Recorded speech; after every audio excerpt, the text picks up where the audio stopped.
Hi students, welcome to Digital E-Learning under the Department of Collegiate Education.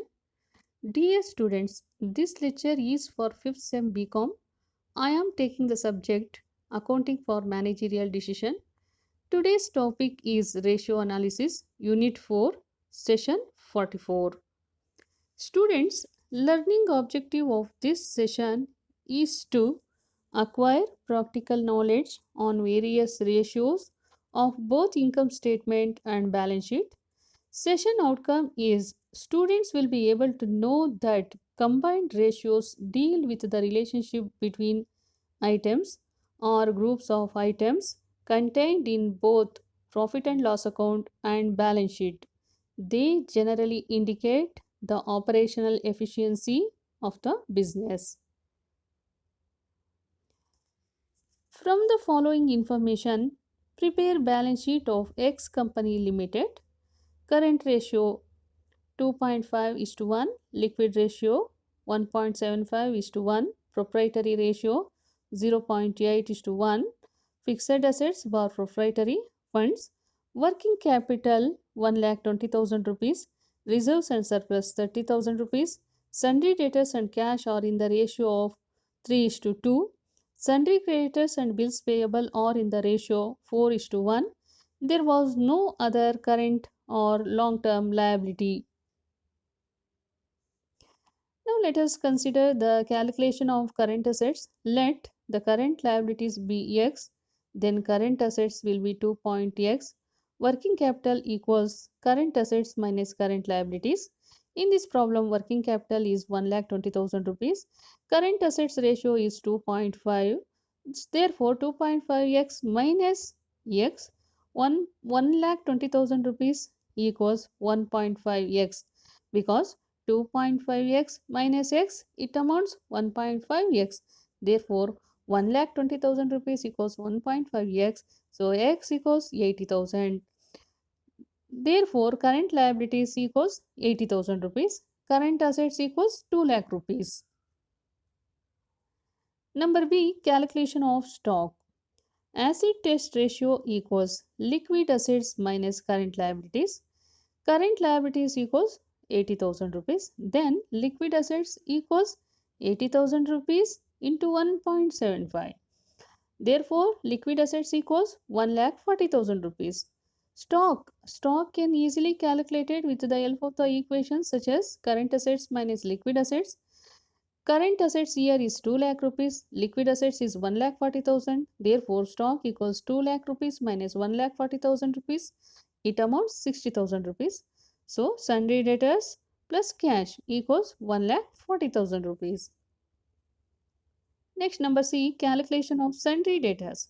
Sundry debtors equals 3 by 5 into 1,40,000 rupees. Therefore, it amounts 84,000 rupees.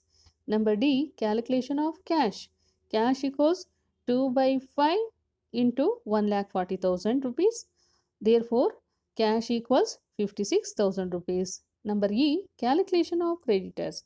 So, creditors equals 4/5 into 80,000 rupees. It amounts 64,000 rupees. Number F, calculation of bills payable. Bills payable equals 1 by 5 into 80,000 rupees equals 16,000 rupees. Next one, calculation of fixed assets. Fixed assets equals 50 by 100 into 6 lakh rupees. It amounts 3 lakh rupees.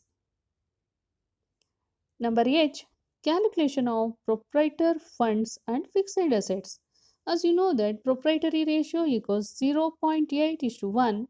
Fixed assets to proprietary funds equals 0.8. Working capital to proprietor funds is 0.2. Working capital to proprietor funds equals working capital over proprietor funds. So in this problem, working capital to proprietor funds 0.2 equals working capital plus 1,20,000 rupees over proprietor's funds. Therefore, proprietor funds equals 6 lakh rupees. Then fixed assets equals 6 lakh rupees into 0.8. It amounts 4 lakh 80,000 rupees. Next one, calculation of capital. Calculation of capital In this calculation of capital, proprietor funds is there. Proprietor's funds equals share capital plus reserves and surplus. Share capital equals proprietor funds minus reserves and surplus. Share capital equals 6 lakh rupees minus 3 lakh rupees equals 5 lakh 70,000 rupees. So, with the help of the above information, it is possible to complete the balance sheet as on 31st March 2018. Equity and liabilities, equity capital 5,70,000 rupees, reserves and surplus 30,000 rupees, sundry creditors 64,000 rupees, bills payable 16,000 rupees, total 6,80,000 rupees. Asset side, fixed assets 4,80,000 rupees, stock 60,000 rupees, debtors 84,000 rupees, cash 56,000 rupees, total 6,80,000 rupees. Now, I will conclude that for evaluating the financial performance of a company, various techniques or methods are to be used. Among all those techniques, ratio analysis are to be sophisticated tool. It is also considered to be one of the most powerful tool for analysis where the relationship will be established between figures.